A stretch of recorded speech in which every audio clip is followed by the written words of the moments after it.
Hello and welcome दोस्तों in another very important lecture. अब जैसे कि हमने पहले भी बात की है कि कुछ एनसीईआरटीज़ ऐसे हैं जिन पे रिपीटेडली फोकस किया जाता है, रिपीटेडली पढ़ाया जाता है, क्योंकि उनसे फैक्ट्स निकालना, कुछ इन्फॉर्मेशन निकालना रिलेटिवली ईजी है। बट ओवर टाइम हमने देखा है कि जैसे जैसे प्रीलिम्स का लेवल और ज़्यादा बढ़ता जा रहा है, conceptual clarity is one thing जिसके ऊपर रिपीटेडली आपको यूपीएससी प्रीलिम्स के अंदर टेस्ट कर रहा है। And one of the areas where conceptual clarity is tested is in your polity का section, particularly to do with the concepts जो कि आपके कॉन्स्टिट्यूशन के अंदर दिए गए हैं। ठीक है, और क्योंकि ये कॉन्सेप्ट्स के ऊपर ऑफन इतनी ज़्यादा डिबेट होती है, there is a level of subjectivity. तो यहाँ पे to be able to understand कि क्या सही डेफिनेशन है, क्या सही फीचर है, क्या सही कैरेक्टरिस्टिक है, एक अथॉरिटेटिव टेक्स्ट की ज़रूरत होती है। And this authoritative text comes in the form of NCERT, particularly that of political theory, जिसके अंदर ये कॉन्सेप्ट्स जो हैं समझाए गए हैं। अब हमने पिछले लेक्चर में दो concepts of freedom and equality जो है इनको समझा था एक इजी मैनर में वाया माइंड मैप्स। अगर आपने वो नहीं देखा है तो आई वुड हाईली रिक्वेस्ट कि एक बार जाके आप वो भी फटाफट से लेक्चर देख लें।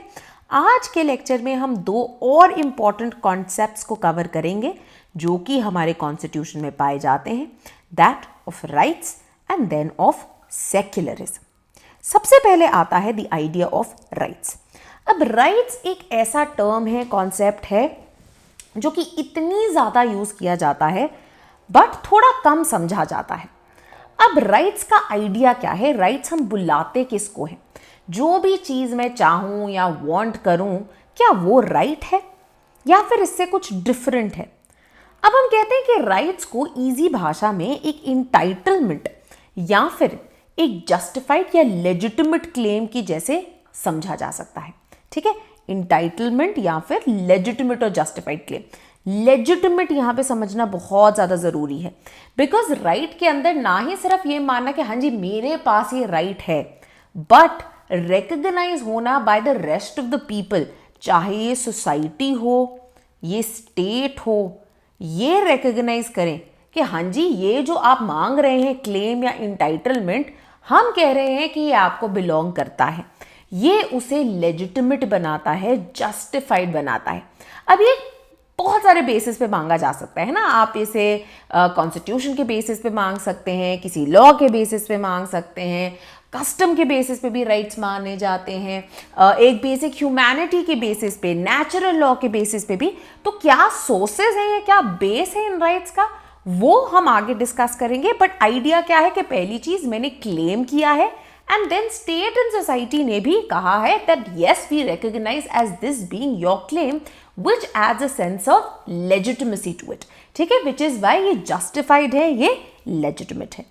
Then very importantly, not just in terms of ये क्या है, but किस लिए है, ये बहुत ज़्यादा ज़रूरी माने जाते हैं human beings के लिए, for them to be able to lead a life of respect and dignity.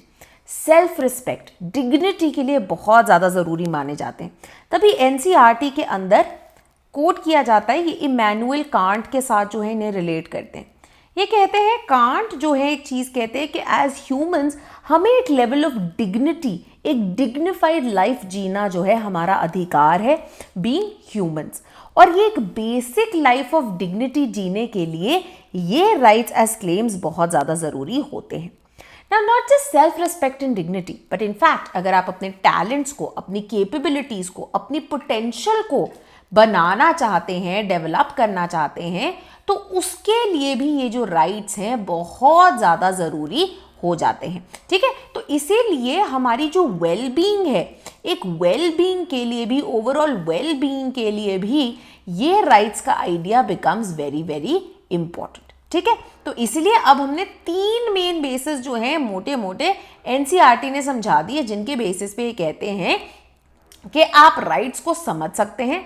One on the basis of a definition and second on the basis of कि ये क्या काम या पर्पस जो है उन्हें ये पूरा कर रहे हैं। ठीक है, तो ये अंडरस्टैंडिंग जो है आपकी बन के आ जाती है ना। नेक्स्ट आप वेरी इंपॉर्टेंटली, जैसे कि हमने पहले ही बात की थी कि अगर हमने राइट्स को समझ लिया है एज इंटाइटलमेंट्स, एज क्लेम्स, कौन से सोर्सेज है जिनसे हम राइट्स निकाल के लाते हैं, ठीक है, कहां से हम राइट्स जो है ये निकाल के लाएंगे। Basically a question of where do rights come from. Over time ये चीज में डेवलपमेंट आई है and not one but multiple sources have been touted as कि यहां से राइट्स जो है निकल के आते हैं। शुरुआत में पर्टिकुलरली जब हम लिबरल आइडियाज का, कॉन्ट्रैक्चुअलिज्म का बात करते हैं, तो 17th-18th सेंचुरी में पॉलिटिकल थ्योरिस्ट ने आर्ग्यू करना शुरू किया कि देखिए ये जो राइट्स है ना, हमें भगवान ने या फिर नेचर से दिए गए हैं, राइट। तो एक तरह से humans are born with it, ठीक है, we are born with it. L'Oreal का ना, I am born with it, तो वैसे ही rights may be I am born with it, right. They derive from this basic natural law. हम किसी ruler या सोसाइटी या स्टेट पे डिपेंडेंट नहीं है अपने राइट्स को इंजॉय करने के लिए। एंड क्योंकि किसी और ने, किसी स्टेट ने, किसी सोसाइटी ने हमें राइट्स दिए नहीं है, because we are born with it, therefore ये राइट्स हमसे छीने भी नहीं जा सकते। तो इसीलिए इन राइट्स को क्या बुलाया गया, इन्हें इनएलिएनेबल बुलाया गया। 3 मेन नेचुरल राइट्स, राइट। तो अगर आप से लॉक जो है, लॉकियन थ्योरी पर्टिकुलरली इन राइट्स के ऊपर बहुत ज्यादा एम्फसाइज करती है। 3 मेन नेचुरल राइट्स जो इनकी बात की जाती है, the right to life, liberty and property. और ये माना गया कि बाकी जितने भी राइट्स हैं इन्हीं बेसिक राइट से निकाले गए हैं। एंड ये आइडिया ऑफ नेचुरल राइट्स एक बहुत ही पावरफुल आइडिया बन गया था। Because why? बिकॉज ये एक लॉ ऑफ नेचर द्वारा दिए गए हैं, जिसका मतलब क्या है, जैसे कि मैंने बोला कि कोई भी ऑर्गेनाइजेशन इससे हमें छीन नहीं सकती। देयरफॉर एक और आपने चीज रख लेनी है याद, that by this theory rights therefore became one of the ways in which individuals could use them to oppose arbitrary powers by state and government। ये देखिए ये राइट्स क्या है, ये राइट्स एक लक्ष्मण रेखा है जिसको पार नहीं कर सकते हैं स्टेट। तो हमने फ्रीडम की बात की थी पिछले लेक्चर में, तो फ्रीडम पे जब हम बात करते हैं, specially when we talk of the absence of restraints, कि ऐसी चीजें जिसके अंदर स्टेट इंटरफेयर ना कर पाए, सोसाइटी इंटरफेयर ना कर पाए, ये नेचुरल राइट्स उसके लिए बहुत ज्यादा जरूरी हो गए, जहां पे इंडिविजुअल के रेल्म को प्रोटेक्ट करने के लिए from that of the state and society ये नेचुरल राइट्स इंपॉर्टेंट हो गए। देयरफॉर ये क्या बन गए, इनको बुलाते हैं बुलवार्क ऑफ इंडिविजुअल फ्रीडम, ठीक है ना। ओवर टाइम यही idea of as humans we enjoy certain rights, ये आइडिया एसोसिएट होने लग गया है विद इवन ह्यूमन राइट्स। अब ये जो है आजकल मॉडर्न एरा में पर्टिकुलरली 20th सेंचुरी ऑनवर्ड्स ज्यादा जरूरी हो गया है, right. Why? Because they said कि देखिए नेचुरल लॉ का आइडिया या किसी भगवान का आइडिया आजकल थोड़ा कम एक्सेप्टेड है। And particularly when you keep in mind the fact कि वेरियस सोसाइटीज के अंदर डिफरेंट डिफरेंट नॉर्म्स हो सकते हैं, डिफरेंट डिफरेंट कल्चरल आइडियाज हो सकते हैं, तो इसीलिए rather than deriving them out of some natural law और a God given law, now increasingly rights are being associated with certain guarantees जो कि ह्यूमन बीइंग्स एंजॉय करते हैं। क्यों एंजॉय करते हैं? क्योंकि देखिए बिकॉज हम ह्यूमंस हैं। अब आप इसको एसोसिएट कर सकते हैं, हमारे आर्टिकल 21 के अंदर भी ये रीड इन किया गया है कि as human beings we are entitled to a certain basic good life, और ये मिनिमल गुड लाइफ जीने के लिए ये राइट्स जरूरी हैं। देयरफॉर हम इन्हें ह्यूमन राइट्स बुलाते हैं, राइट। क्योंकि हर ह्यूमन, हर पर्सन यूनिक है और इक्वली वैल्यूबल है, right, regardless of gender, regardless of race, regardless of religion, region. हर ह्यूमन बीइंग यूनिक है, हर ह्यूमन बीइंग इक्वली वैल्यूबल है, and very importantly therefore no one is superior to another, right, and nobody is inferior to another. हर एक human being में एक intrinsic value है, and therefore हम सबके पास एक इक्वल अपॉर्चुनिटी होनी चाहिए कि हम अपनी फुल पोटेंशियल को रिकॉग्नाइज कर पाए, ठीक है। तो इसीलिए अगर आप यूएन डिक्लेरेशन को देखते हैं ह्यूमन राइट्स के, वो इसी मेन इंट्रिंसिक आइडिया के ऊपर बेस्ड है, जिसको यूज करते हुए बहुत सारे जो इविल्स थे, जैसे कि से स्लेवरी एटसेट्रा का, इनको हटाया गया, राइट। ये बोला गया कि हम जो है इनको आगे नहीं रख सकते हैं, राइट। सिमिलरली हम कांटियन आइडिया को भी यहाँ पे रख सकते हैं, जहाँ पे कांट ने बोला था कि देखिए ह्यूमन बीइंग्स जो हैं, आप बाकी जो ऑब्जेक्ट्स होते हैं ना, पेड़ पौधे कुछ भी हो गया, ह्यूमन बीइंग्स ऑब्जेक्ट से डिफरेंट है बिकॉज इनके पास डिग्निटी है, right. And for this reason वो वैल्यूबल है इन देम सेल्स। ये 18वीं सेंचुरी में इमैनुअल कांट ने आइडिया आगे रखा था और बहुत डीप मीनिंग है, क्योंकि ह्यूमन बीइंग्स के साथ डिग्निटी एसोसिएटेड है, इसीलिए हम इन्हें एज ऑब्जेक्ट्स नहीं ट्रीट कर सकते, है ना। जब स्लेवरी की अगर हम बात करते हैं, वहां पे human is being reduced to what, an object, right. Therefore social hierarchies, inequalities के अगेंस्ट ये आइडिया जो है बहुत ज्यादा पावरफुल हो गया। And that is why Kantian ये जो आइडिया ना, इसको हम मॉरल कॉन्सेप्शन ऑफ राइट्स कहते हैं, राइट। जिससे निकल के आता है कि पहली चीज, हमें इस तरह से दूसरों को ट्रीट करना चाहिए। हम बोलते हैं ना, you should treat others as you would want them to treat you. ये पहला बेसिस है इस मॉरल आइडिया का। एंड सेकेंडली हमने we have to make sure कि हम दूसरे इंसान को as means to our ends, as means to our ends use नहीं करते हैं, राइट। तो ऑफन जब हम से एरिस्टोटल की स्लेवरी की बात करते हैं, एरिस्टोटल ने क्या बोला था कि देखिए स्लेव्स में ना रीजन नहीं है, तो इसलिए स्लेव्स क्या है, आप उनको टूल्स की तरह मान लो। तो आपका जो end of living a good life, उसके अंदर आप एक मीन्स, एक टूल की तरह उन्हें यूज कर सकते हैं। कांट ने क्या बोला, एब्सोल्युटली नॉट, ये सही नहीं है। No person can be use as a means to an end. Over time जो है अब और ज्यादा डेवलपमेंट आई, है ना। और ये डेवलपमेंट के अंदर एक मेन चीज क्या निकल के आ गई कि देखिए मॉरल कॉन्सेप्शन ऑफ राइट्स बहुत ज्यादा जरूरी है। वी अंडरस्टैंड, ठीक है, आपने मोरालिटी को इन्वोक किया, डिग्निटी को इन्वोक किया, बट ऑफन, है ना, हॉब्स की बहुत एक जरूरी इंपॉर्टेंट लाइन है, covenants without swords are mere words, है ना। पर्चे, पेपर टाइगर है, हमने लिख के दे दिए, है ना। ह्यूमन राइट्स तो आज भी हैं, यूएन बढ़ चढ़ के बात करती है इनके बारे में, बट क्या होता है ना, गाजा में जब बच्चे मारे जाते हैं, इनोसेंट लोगों को जो है जला दिया जाता है, तब ह्यूमन राइट्स कहाँ हैं, है ना। सिविल अफ्रीकन कंट्रीज में जब सिविल कॉन्फ्लिक्ट्स चल रही हैं, जब रेफ्यूजीज एस्केप होके यूरोप भाग के आ रहे हैं और उन्हें वापस भगाया जा रहा है, म्यांमार में रोहिंग्यास की जब हम हालत देखते हैं, कौन प्रोटेक्ट कर रहा है इनके ह्यूमन राइट्स को। अब यही प्रॉब्लम है कि मॉरल सपोर्ट तो है, बट इशू क्या है, लीगल बैकिंग नहीं है। And that is why they understood that for their success one of the major जो फैक्टर्स है दैट इज कि ये राइट्स कितना ज्यादा सपोर्ट एंजॉय करते हैं लॉ का और गवर्नमेंट का। And that is why legal recognition बहुत ज्यादा जरूरी हो गई। तभी हम देखते हैं यूएस के अंदर अमेंडमेंट के थ्रू बिल ऑफ राइट्स जो है कॉन्स्टिट्यूशन में इंश्राइन किया गया। एंड कॉन्स्टिट्यूशन क्या है, constitution fundamental law of the land है, highest law of the land है। एंड देयरफॉर से इंडिया के अंदर भी, है ना, इंडिया के अंदर भी पार्ट 3 में कॉन्स्टिट्यूशनली रिकॉग्नाइज किया गया है सर्टेन राइट्स को, जिनको हम फंडामेंटल राइट्स बुलाते हैं। प्राइमरी राइट्स है, ये सबसे जरूरी राइट्स हैं जो कि गारंटी किए गए हैं हमारी कॉन्स्टिट्यूशन के अंदर, they are of basic importance, जिसके थ्रू एक रूल ऑफ लॉ, एक बेसिक इक्वालिटी, अनटचेबिलिटी जैसी प्रैक्टिसेस को निकाल दिया गया, राइट। तो legal and constitutional rights therefore बहुत ज्यादा इंपॉर्टेंट हो जाते हैं। Now in this sense also rights different तरह के हो सकते हैं, है ना।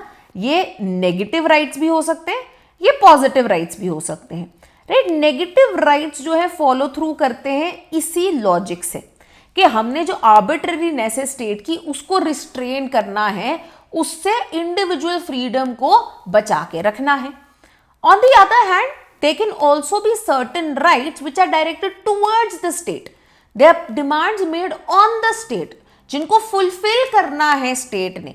जैसे कि इंडिया के अंदर अगर हम बात कर रहे हैं राइट टू एजुकेशन 16 से 14 साल तक की, तो मैं स्टेट को क्या बोल रही हूँ, स्टेट को बोल रही हूँ कि आपकी रिस्पॉन्सिबिलिटी है कि मेरी जो पोटेंशियल है जो कि फुलफिल हो सकती है वाया परस्यूट ऑफ एजुकेशन, इसके लिए आप मुझे सर्टेन सर्विसेज प्रोवाइड करें ताकि मेरा ये जो क्लेम है, ये जो मेरी राइट है, ये फुलफिल हो सके। वहीं on the other hand there are also certain rights, है ना, जैसे अगर हम अपनी राइट टू फ्रीडम की बात करते हैं, जो कि इंश्योर करते हैं कि जो अथॉरिटी ऑफ द स्टेट है वो इस तरह से प्रैक्टिस की जाए जो कि वायलेट ना करे इंडिविजुअल लाइफ या लिबर्टी को, because at the end of the day sovereign state का मेन काम क्या है, it doesn't exist for its own sec but for the sake of the individual, है ना। हम एंशिएंट इंडिया में भी बात करते हैं धर्म का आइडिया, राजधर्म क्या है, welfare of the people, and welfare of the people ensure करना है हमने इन राइट्स के थ्रू, ठीक है। Now apart from these negative and positive rights there are a number of other kinds of rights जो कि सामने निकल के आने लगे, जिन्हें हम वेव ऑफ राइट्स के अंदर भी समझ सकते हैं, राइट। शुरुआत से जो सबसे पहली वेव ऑफ राइट्स आई, जो बेसिक राइट्स हैं, उनको हम देखते हैं in the form of civil and political rights, right. Political rights के साथ जो है एसोसिएट किया जाने लगा, जहां पे लोगों की जो पार्टिसिपेशन है, लोगों का जो से है in the making of the government, in the decisions that they make, उनको इंकरेज करने के लिए लाया गया। और इसी के थ्रू ये इंश्योर किया गया that the state and the government are accountable to the people of the land, right, by providing certain civil liberties, right, जिसके थ्रू एक डेमोक्रेटिक सिस्टम भी पॉसिबल हो पाया, right. So now these rights of political participation became very important, right. तो जैसे things like कि हम political process के अंदर जो है अपना योगदान दे पाए through right to vote, being able to elect representatives, being able to contest elections, being able to form political parties or join them. Similarly कि मेरे पास एक free and fair trial का right हो, मेरे पास अपनी ओपिनियन व्यक्त करने का जो है राइट हो, मेरे पास प्रोटेस्ट करने का, डिसेंट करने का जो है राइट हो, ये सब क्या है, हमारे पॉलिटिकल राइट्स हो गए, जो कि ट्रम्प करते हैं इंडिविजुअल को over the state, over the government.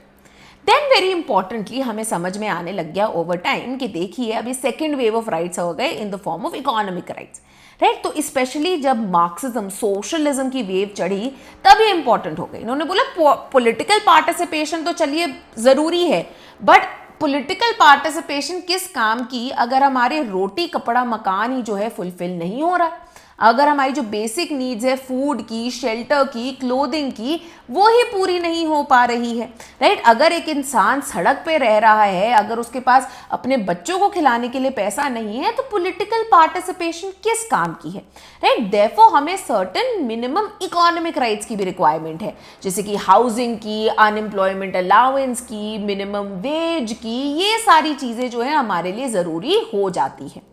Now, in addition to this, जैसे जैसे हमारी सोसाइटी और डेवलप हुई, we understood that a sense of solidarity, unity, collectivity, एक दूसरे के साथ रह पाना, बिकॉज आखिरकार ह्यूमन बींग्स क्या है, सोशल एनिमल्स हैं, तो इसी के कारण एक जो कल्चरल राइट्स थे ये भी ज़रूरी होते गए, राइट। तो अपने रिलीजन को अच्छे से इंजॉय कर पाना, एक जो है अपनी लैंग्वेज, अपने कल्चर को सेलिब्रेट कर पाना, इन्हें भी एज राइट्स, एज क्लेम्स जो है ये समझा जाने लगा। Now over time we've understood rights are important, but duties, responsibilities का क्या? ना बहुत जगह इनफैक्ट हमारे सुप्रीम कोर्ट ने भी कहा है that these are two sides to the same coin. अगर हम राइट्स को जेन्युइनली इंजॉय करना चाहते हैं तो रिस्पॉन्सिबिलिटीज एंड ड्यूटीज भी जरूरी होती हैं, because at the end of the day अगर हमारे पास डिग्निटी, हमारी मॉरल वर्थ एग्जिस्ट करती है, तो दूसरे इंसान के पास भी जो है एक इक्वल मॉरल वर्थ एग्जिस्ट करती है, राइट। तो इसीलिए एक relationship between rights and responsibilities को आगे रखा गया on the basis of 4 main ideas. सबसे पहले, while we have to understand and respect our own individual well-being, we also have to bear in mind the good of others, right? So for example, मैं बोलूँ कि अच्छा मेरी personal need को पूरा करने के लिए मुझे गाड़ी चलानी है, बट इसका ये मतलब नहीं मैं ढेर सारी पोल्यूशन कॉज करता रहूं, है ना। तो हम अपनी गाड़ी के अंदर पोल्यूशन सर्टिफिकेट लाते हैं ताकि जो है मिनिमाइज कर पाए एयर पोल्यूशन को, राइट। तो कॉमन गुड जो है बहुत ज्यादा जरूरी है। सिमिलरली पब्लिक ट्रस्ट डॉक्ट्रिन की जब हम बात करते हैं, इन्वायरमेंट को बचाने की जब हम बात करते हैं, सस्टेनेबल डेवलपमेंट की जब हम बात करते हैं, ये हमारी जनरेशन प्लस फ्यूचर जनरेशन के लिए जो है बनाया गया है। And this stems out of another very important reason, which is respecting the rights of the others. That while I have the right to enjoy my rights, so do others. Right. तो अब मैं बोलूं कि अच्छा मेरे को music सुनना बहुत पसंद है, तो मेरे पास राइट है to be able to enjoy whatever kind of songs that I want, absolutely right है। बट अगर इसी राइट को मैं और ज्यादा एक्सटेंड करते हुए आई कीप ब्लेयरिंग म्यूजिक ऊंची ऊंची, जिसके कारण दूसरों की पीस, दूसरों को जो है एक साइलेंस, दूसरों की एक जो है वेलबींग डिस्टर्ब हो, तो ये गलत चीज होगी। Then very importantly, obviously this requires balancing of rights, कि whenever they come into conflict with one another हमें इनको बैलेंस करना है, राइट। सो तभी जो है हम बात करते हैं हमारे सुप्रीम कोर्ट के, हमने मैंने पहले भी इंस्टेंस दिया है द राइट, एक जो डॉक्ट्रिन ऑफ प्रोपोर्शनैलिटी, जिस तरह से हम इसे बैलेंस कर पाए, राइट। तो अगर मेरे पास फ्रीडम ऑफ एक्सप्रेशन है, एब्सोल्युटली है, बट इसका ये मतलब नहीं कि मेरे फ्रीडम ऑफ एक्सप्रेशन के कारण मैं डिसयूनिटी, रायट्स कॉज कर दूं लोगों के अंदर गलत चीजें बोल के। Last but not the least, rights हम तभी इंजॉय कर पाएंगे अगर हम कॉन्स्टेंटली विजिलेंट रहेंगे कि स्टेट, कोई भी अथॉरिटी हमारे राइट्स के लिए जो एक लिमिटेशन बनाई गई है जिनको वो एक्सीड नहीं कर सकते, कहीं नेशनल सिक्योरिटी के नाम पे, कहीं किसी और चीज के नाम पे हमारे राइट्स के ऊपर इन्फ्रिंज तो नहीं करते जा रहे, राइट। यही आइडिया जो है सुप्रीम कोर्ट भी बात करते हैं, दैट एब्सोल्युटली आपके जो है ढेर सारे गवर्नमेंट के ऊपर जो है, गवर्नमेंट के पास बहुत सारे अधिकार है, आपने केटर करना है लोगों की रिक्वायरमेंट्स को, बट इसका ये मतलब नहीं आप इनकी राइट टू प्राइवेसी के ऊपर कंप्लीटली इन्फ्रिंज करते जाए। तो ये क्या है, ये हमारे एक अंडरस्टैंडिंग बन गई of the idea of rights. Next up now very importantly is the idea second जो दिया गया है of secularism. Now this is a very debated idea, right. Constitution के अंदर ये आइडिया जो है इवन दो इनग्रेन किया गया था with in a fundamental rights, हमें पता है that later on by the 42nd amendment act इसे हमारे प्रीएम्बल के अंदर भी जो है एक हिस्सा बना दिया गया। Now the important idea remains कि आखिरकार सेक्युलरिज्म का मतलब क्या होता है। ना at a very basic level ये जो एनसीईआरटी है ये कहती है कि देखिए सेक्युलरिज्म की अगर आपने सबसे ब्रॉड अंडरस्टैंडिंग को समझना है, ये एक ऐसी तरह की डॉक्ट्रिन है जो कि पहली चीज जितने भी रिलीजन्स हैं स्टेट एंड सोसाइटी के अंदर, उनमें एक इक्वालिटी बना के रखने की कोशिश करती है, एक इगैलिटेरियन ट्रीटमेंट जो है उनकी तरफ देने की कोशिश करती है, जिसके थ्रू इंटर रिलीजियस डोमिनेशन जो है उसे अवॉइड कराया जा सके, राइट। कि कोई भी रिलीजन ये ना बोले कि मैं दूसरे रिलीजन से सुपीरियर हूं। सेकेंडली एंड वेरी इंपॉर्टेंटली ये कहते हैं ना ही सिर्फ इक्वालिटी बिटवीन रिलीजन्स, बट एक रिलीजियस डिनोमिनेशन के अंदर भी इन्होंने इंश्योर करना है कि किसी भी तरह की बुलिंग या डोमिनेशन जो है एग्जिस्ट ना करे, right. So for example Hinduism के अंदर कास्ट सिस्टम के थ्रू दलित्स को डोमिनेट किया जाता था, ऑप्रेस किया जाता था, इसको हटाना भी जो है सेक्युलरिज्म का काम है। सिमिलरली रिलीजन्स के अंदर अभी भी हम बात कर रहे हैं, राइट, अभी भी जो है वेरियस केसेस आते रहते हैं, राइट। हिंदुइज्म में, क्रिश्चियनिटी में, इस्लाम में the idea of women not being able to enjoy the kind of rights that they should be able to, इसको हटाना भी एक काम है जेन्युइन सेक्युलरिज्म का। तो इसीलिए अब सेक्युलर स्टेट, अगर सेक्युलरिज्म इन चीजों के साथ एसोसिएटेड है तो हम किस तरह के स्टेट को एक सेक्युलर स्टेट कहेंगे। पहली चीज तो ये कहते हैं that when it comes to the formal aspects, state का जो हेड है वो किसी भी तरह से किसी रिलीजन के साथ एसोसिएट नहीं होना चाहिए, राइट। तो the state should not be run by heads of any particular religion. Then very importantly separation होनी चाहिए रिलीजियस एंड पॉलिटिकल इंस्टीट्यूशंस के बीच में, ठीक है। कोई भी जो ऑर्गेनाइज्ड एक रिलीजन है, एक इंस्टीट्यूशनलाइज्ड फॉर्म ऑफ रिलीजन जो है, वो किसी भी तरह से स्टेट के कामों के अंदर नहीं होना चाहिए, किसी भी तरह से उनके अंदर इंटरफेयर ना करे। एंड वेरी इंपॉर्टेंटली कोई official religion of the state जो है नहीं हो सकता है। Why? Because that will and up becoming a theocratic state. जैसे कि पाकिस्तान के अंदर अब हम कहते हैं उनका एक ऑफिशियल स्टेट रिलीजन है जो कि सुन्नी इस्लाम है, राइट, ये नहीं हो सकता। सिमिलरली 16th सेंचुरी में जो इंग्लैंड था वहां पे उन्होंने बात की थी कि एंग्लिकन चर्च जो है मोर ऑफिशियल स्टेट रिलीजन है, तो वो थियोक्रेसी थी। Then very importantly they are committed to principles and goals जो कि नॉन रिलीजियस सोर्सेज से डिराइव किए जाते हैं, राइट। जो हमारे स्टेट है उनकी तरफ इनका कमिटमेंट है। तो अगर हम अपने स्टेट के गोल्स की बात करें तो ये स्टेट के गोल्स कहां से आते हैं? ये हमारी कॉन्स्टिट्यूशन से आते हैं, right. So the idea of equality, the idea of liberty, the idea of fraternity, the idea of justice, the idea of welfarism, right, ये सब हम जो है इनसे डिराइव करते हैं। इनका कोई लेना देना नहीं है रिलीजन से, ठीक है। तो इसीलिए ये क्या है, हम कह रहे हैं कि जितने भी सोर्सेज हैं वो कॉन्स्टिट्यूशन, लॉ, इन सब से निकल के आ रहे हैं। हम कमिटेड है इन सारे आइडियाज के लिए। नाउ वेरी इंपॉर्टेंटली, इंडिया के अंदर क्या मॉडल ऑफ सेक्युलरिज्म है एंड क्या ये mainstream understanding of secularism से डिफरेंट है? तो absolutely. Now to understand the difference, the first thing that we have to know is what is the western model of secularism. Now there are certain minimum criteria। हम बात करते हैं ना, जैसे federalism के अंदर भी, इंडिया के अंदर हम कहते हैं एक सुई जेनरिस, एक डिफरेंट फॉर्म ऑफ फेडरलिज्म है, but there are certain minimum requirements of federalism जिसको इंडिया जरूर पूरी करती है।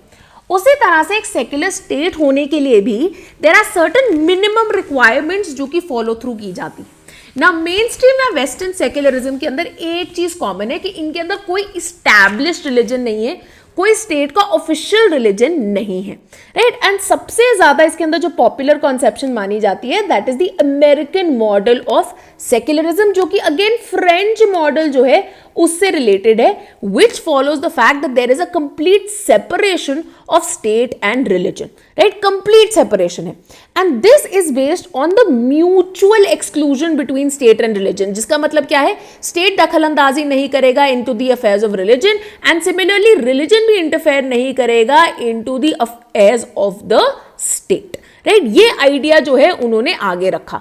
इनफैक्ट इसी आइडिया से इंस्पायर होके फर्स्ट वर्ल्ड वॉर के बाद जो नया टर्की आया था, उस टर्की ने first half of 20th century के अंदर यही आइडिया जो है बोला। उन्होंने बोला कि कंप्लीट सेपरेशन होगी, बट इनफैक्ट वो इस मेन स्ट्रीम मॉडल से भी एक स्टेप आगे चले गए, जहां पे उन्होंने क्या बोला कि देखिए एक्टिव सप्रेशन की जाएगी रिलीजन की, जो कि केमाल अटाटुर्क ने आगे रखा कि देखिए हमने क्लीन ब्रेक करनी है ट्रेडिशनल थिंकिंग के साथ, जहां पे एक अग्रेसिव मैनर में जो है उन्होंने रिलीजन को कंप्लीटली रिमूव करना फ्रॉम द पब्लिक स्फेयर, वो शुरू कर दिया, right. Now on the other hand main stream western secularism के अंदर एक और चीज क्या है कि स्टेट एड नहीं करता है किसी भी रिलीजियस इंस्टीट्यूशन को, मतलब कोई फाइनेंशियल सपोर्ट नहीं मिलेगा to education institutions which are run by से माइनॉरिटीज, राइट। सिमिलरली ये हिंडर भी नहीं कर सकते एक्टिविटीज ऑफ रिलीजियस कम्युनिटीज को एज लॉन्ग एज कुछ जो ब्रॉड लिमिट्स है of the law of the land ये उनको फॉलो कर रहे हैं, राइट। फॉर एग्जाम्पल अगर किसी रिलीजन के अंदर विमेन अलाउड नहीं है टू बिकम अ प्रीस्ट, तो स्टेट बोलेगा देखिए हम नहीं कुछ कर सकते। या फिर एक रिलीजियस कम्युनिटी अगर डिसाइड कर देती है कि इनके जो डिसेंटर्स हैं इनको हम एक्सकम्युनिकेट कर देंगे, तो स्टेट यहां पे भी कुछ नहीं कर सकता है, बिकॉज ये एक प्राइवेट मैटर है। रिलीजन क्या है, यही तो सेपरेशन है, कंप्लीट सेपरेशन है। Religion is a private matter, state public sphere के अंदर एग्जिस्ट करता है, ठीक है। और यही कॉन्सेप्शन जो है देयरफॉर जुड़ी है to the idea of freedom and equality of the individual. Individual अपने प्राइवेट स्फेयर में जो मर्जी करे, पब्लिक स्फेयर के अंदर जो है कोई ये अप्लाई नहीं करता है, जिसके कारण there is also little scope for community based rights. जिस तरह से इंडिया में एजुकेशनल राइट्स है, कल्चरल राइट्स है, तभी वेस्ट के अंदर ये एग्जिस्ट नहीं कर पाए। One of the reasons was because there was relative homogeneity, उतनी ज्यादा डाइवर्सिटी एग्जिस्ट ही नहीं करती थी वेस्टर्न कंट्रीज के अंदर, जिसके कारण ये मेन स्ट्रीम मॉडल जो है निकल के आया।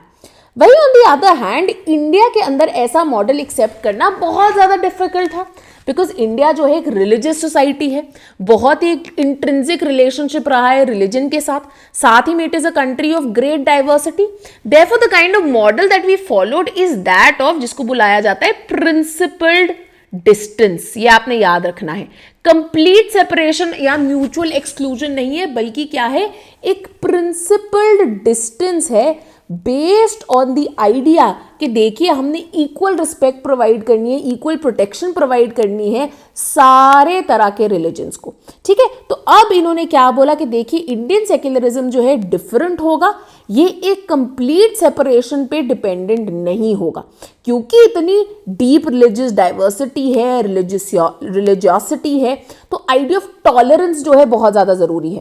तो inter religious equality and tolerance भी इंश्योर की जाती है।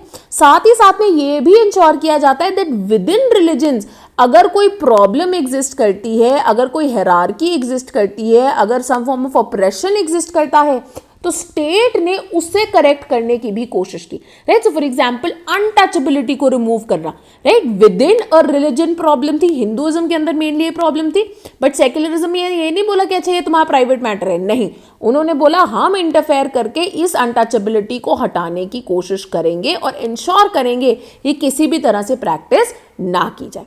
Then very importantly, unlike the western conception of secularism जो कि mainly individualistic है, यहाँ पे ना ही सिर्फ religious freedom of the individual but in fact community के rights के ऊपर जो है बहुत ज़्यादा फोकस किया गया है, जिसके कारण we also see the existence of community based social, educational, cultural rights given to the minority communities in India, ठीक है, ताकि ये अपने कल्चर को, अपनी एजुकेशनल इंस्टीट्यूशंस को मेंटेन कर पाए। Then very importantly Indian secularism के इसके कारण, क्योंकि ऐसी एक क्लियर कट सेपरेशन नहीं थी, it is also compatible with the idea कि स्टेट जो है रिलीजियस रिफॉर्म को पुश कर सकता है। कॉन्स्टिट्यूशन ने अनटचेबिलिटी को बैन किया। सिमिलरली इन्होंने बहुत सारे लॉज इनैक्ट किए जिनके थ्रू कुछ जो प्रैक्टिसेस एग्जिस्ट करती थी विद इन रिलीजन से, सती की, चाइल्ड मैरिज की, इंटरकास्ट मैरिज के ऊपर जो टैबू था, उन सब को जो है हटाया गया, ठीक है। But very importantly the idea till date remains that religious equality के ऊपर फोकस किया जाता है, टॉलरेंस के ऊपर फोकस किया जाता है, जिसके कारण इंडियन मॉडल ऑफ सेक्युलरिज्म जो है काफी ज्यादा हद तक सक्सेसफुल रहा है for South Asia. And in fact as countries, as societies across the world become more diverse, this idea of secularism possibly ज्यादा सक्सेसफुल, ज्यादा इंपॉर्टेंट बन जाएगा even for these other countries, ठीक है। अब इसी के बेसिस पे एक मॉक क्वेश्चन भी देख लेते हैं। Now, which of the following is linked to understanding the constitutional idea of secularism in India? इनमें से कौन सी लाइंस जो है फिट बैठेंगी? पहली चीज, equal protection by the state to all religions. Second, maintaining freedom within religious denominations. And third, ensure करना separate sphere of individual jurisdiction of religion from the state. मैं इसे एक रिलेटिवली इजी क्वेश्चन बोलूंगी। अगर आपको समझ में आया है the idea of secularism, you should be able to easily solve this question, ठीक है। और आपने मुझे इसका आंसर अपने कमेंट्स में बताना है और मैं आपको बताऊंगी कि ये क्वेश्चन सही, आपने आंसर को सही मार्क किया है या गलत मार्क किया है। यहाँ पे आपके ऑप्शंस है 1 only, B 1 and 2 only, C 2 and 3 only, या D 1 2 and 3। कमेंट्स में मुझे बताइए इसका क्या सही आंसर होगा। साथ ही में अगर आप कोई भी और ऐसे कॉन्सेप्ट के साथ डील नहीं कर पा रहे हैं, आपको डिफिकल्ट लग रहा है, कोई भी और टॉपिक है, तो आप मुझे कमेंट्स में बता सकते हैं and I will try to make a video on that, ताकि आपकी लाइफ थोड़ी आसान हो सके एंड प्रीलिम्स की अंडरस्टैंडिंग बढ़ सके। वहीं पे अगर आप प्लेसेस इन न्यूज़ के साथ डील नहीं कर पा रहे हैं, तो हमारा मैपिंग कोर्स के आप हिस्सा बन सकते हैं। साथ ही में लास्ट मिनट सीसैट रिविजन के लिए हमारा सीसैट स्प्रिंट भी एग्जिस्ट कर रहा है। फॉर दो स्टूडेंट्स जो 2025 की तैयारी कर रहे हैं, हमारा political science and international relations का comprehensive course, right, which has produced a number of rankers last year, उससे पहले year, this year, right, Abhimanyu Malik, Pauravi Gupta, Aditi Tomar, Shruti उत्तम श्रोते, मेनी मोर, राइट। आप जो है इसका हिस्सा बन सकते हैं। कॉम्प्रीहेंसिवली एक एक टॉपिक के लेक्चर्स को पूरा किया गया है, प्लस मंथली करंट अफेयर्स के लेक्चर्स मैं आपको प्रोवाइड करती हूँ, जहाँ पे जितनी अपडेट्स है इंटरलिंकेजेस करके स्कॉलर्स के नाम के साथ मैं आपको बताती हूँ। सांसद टीवी डिबेट्स की आपको जो है समरीज, इंपॉर्टेंट बुक रिव्यूज, ये सब इसके अंदर मिलते हैं, प्लस अ टेलीग्राम ग्रुप जहाँ पे जल्द से जल्द आपके सारे doubts with in the same day resolve होते हैं। Regular live interaction zoom call के थ्रू मेरे साथ ही साथ में अगर आप हमारा मेंटरशिप कोर्स ज्वाइन करते हैं तो एक सिलेक्टेड कैंडिडेट से आपको मेंटरशिप भी मिलती है। आंसर राइटिंग आप करते हैं जिसको कंप्लीटली इवैल्यूएट किया जाता है ताकि आप इसके थ्रू इंप्रूव भी कर पाए। ठीक है। तो अगर आप इसे ज्वाइन करना चाहते हैं, अभी अर्ली बर्ड डिस्काउंट भी चल रहा है, इसे यूज़ करके आप हमारा हिस्सा बन सकते हैं। इसके अलावा अगर आप पूरा फाउंडेशन कोर्स खुद कवर कर रहे हैं या किसी और कोचिंग से कर रहे हैं या नोट्स के थ्रू कर रहे हैं बट करंट अफेयर्स और पीएसआईआर के साथ डील नहीं कर पाते, तो आप हमारा पीएसआईआर का करंट अफेयर्स का कोर्स भी ज्वाइन कर सकते हैं, जहां पे आपको जनवरी 2023 ऑनवर्ड्स इंपॉर्टेंट करंट अफेयर्स मिलेंगे टिल योर मेंस। ठीक है, तो आप इसका हिस्सा भी बन सकते हैं। इस पे भी जो है अर्ली बर्ड डिस्काउंट ये चल रहा है। आप कॉम्बो बना सकते हैं जीएस प्लस ऑप्शनल का, जिसके ऊपर आपको और डिस्काउंट मिल जाएगा। This was all from me today. Thank you and keep watching sleep.